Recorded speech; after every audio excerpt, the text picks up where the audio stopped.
చింతమనేని ప్రభాకర్ గారికి వివాహం ఎప్పుడైంది, ఎక్కడ చేసుకున్నారు? నాకు వివాహం ఇక్కడే అయింది. ఇక్కడ ఏ ఊరు? అన్నపరెడ్డిపల్లి అని ఖమ్మం జిల్లాలో అయింది. అంటే మీ మామగారు ఏం చేస్తారు, ఏం పేరు సార్? అంటే తెలంగాణలో చేసుకున్నారు మీరు? తెలంగాణలో ఏమందారు? తెలంగాణలో కూడా రాజకీయ నాయకులతో మంచి పరిచయాలు ఉంటాయి. అయితే నాకేం తెలంగాణ కాదు, తెలంగాణకు మీరు ఎక్కడైనా తెలంగాణ మేడం అక్కడ కాబట్టి అక్కడి నుంచి కూడా రాజకీయంగా మీకు ఏమన్నా మద్దతు బాగానే వస్తుందంటారా? మేడం గారి కుటుంబం నుంచి కానీ, అంటే మేడం గారి కుటుంబం మామూలు రైతు కుటుంబమా, పొలిటికల్ ఫ్యామిలీనా? నాకు వాళ్ళ గురించి అడగద్దు మీరు, నాకు వాళ్ళకి ఏ సంబంధాలు లేవు.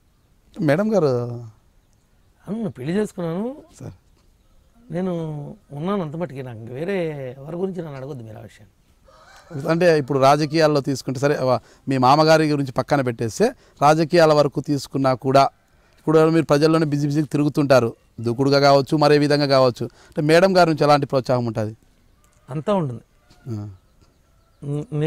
నేను చేసే ప్రతి పనిలోనూ ఆవిడ సపోర్ట్ ఉంటుంది. అంటే అప్పుడప్పుడు మీడియా కూడా మీరు చెప్పినట్టు కొన్ని మీడియాలు కూడా మీకు వ్యతిరేకంగా కథనాలు రాస్తూ కొన్ని చిత్రీకరిస్తుంటాయని చెప్పారు కదా, అలాంటి సమయంలో మేడం ఎలా స్పందిస్తుంటారు? వీళ్ళకి బుద్ధి లేదండి, నేరుగా బుద్ధి లేదంటారా? వీళ్ళకి బుద్ధి లేదు అని అంటుంది మీడియా వాడిని.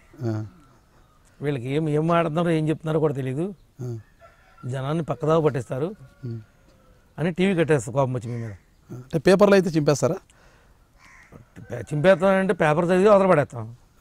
మీరు పేపర్ ఓటు చేసినా, మీరు చేసినా, ఎవడు చేసినా ఇది ఇప్పుడు అంటే ఇలా చేశారా అంటే మీరు ఉన్నది ఉన్నట్టు జరిగింది జరిగినట్టు ఎక్కడా కూడా మసాలా చూపించకుండా మీరు చూపించేటట్లయితే ఒక విధంగా జనం కూడా నమ్మటానికి ఉంటుంది.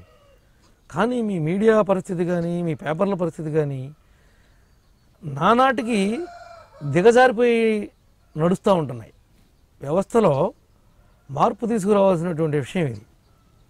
నరేంద్ర మోదీ గారు ఎట్లా అయితే ఈ 2000 రూపాయలు నోటుని తీసుకొచ్చి 1000ని 500ని తీసేసి నల్లధనాన్ని బయట తీయడానికి సాహసోపేతమైన నిర్ణయం తీసుకున్నాడో, అట్లా మీడియా మీద కూడా, ఎలక్ట్రానిక్ మీడియా అవ్వచ్చు, ప్రింటింగ్ మీడియా అవ్వచ్చు, మీ మీద కూడా నిబంధనలు తీసుకురావాల్సినటువంటి అవసరం రాబోయే రోజుల్లో ఈ ప్రజాస్వామ్యంలో అవసరం కూడా.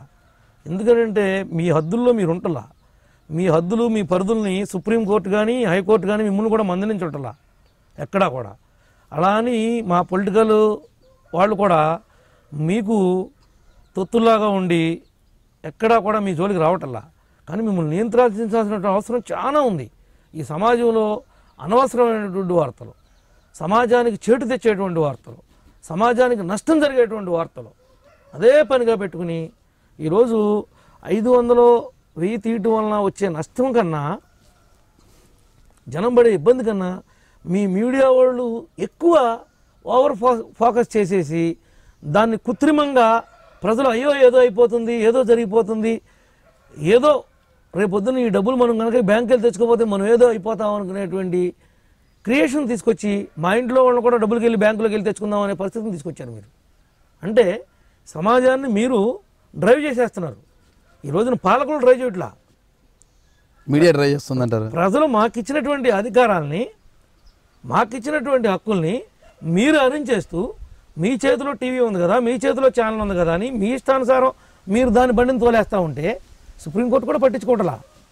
ఇది చాలా ఈ సమాజంలో ఏదో ఒకరోజు, ఈ రోజు కాకపోవచ్చు నాగరాజు గారు, ఇంకొక 5 ఏళ్లకైనా 10 ఏళ్లకైనా సరే మిమ్మల్ని నియంత్రించేటువంటి చట్టం వస్తుందని నేను నమ్ముతున్నా.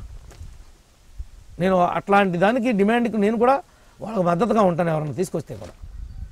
ఇది చాలా అన్యాయం అండి, ఎంత దారుణమా. మీరే డ్రైవ్ చేసేస్తూ ఉండ్రి, మీరే చెప్పేస్తూ ఉన్నారు. ఏం జరుగుతుందో కూడా మీ కూడా చెప్తాడు దానికి.